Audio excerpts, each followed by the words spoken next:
రండి రండి, బ్యాగులు మోస్తాము, మంత్రాలయంలో బ్యాగులు మోస్తాము. కూలి ఇస్తారా? 100 రూపాయలు, 50 రూపాయలు. మా ఆయన ఫ్రీగా హ్యాండ్ బ్యాగ్ పట్టుకొని పోతున్నాడు చూడండి. నన్నేమో బ్యాగులు మోపిస్తున్నాడు. ఈ దారుణం చూసారా దేవుడా.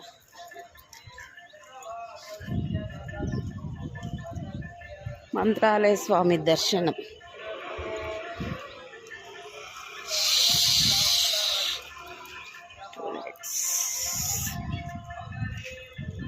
ఇంత ప్రశాంతంగా నడిచిపోతున్నాడు చూసిండ్రా.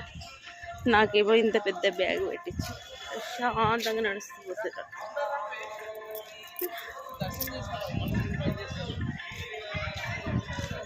బ్యాగ్ పెట్టుకో. మళ్ళీ నువ్వే కదా యాక్షన్లు చేస్తున్నావు. ఒక కట్టుకున్న బట్టల మీద ఒక బట్టల మీద వచ్చింటే పోతుండే, ఈ బట్టల మీద ఒక్కటే వచ్చింటే పోతుండే. నీవే చేసినావు అట్లా.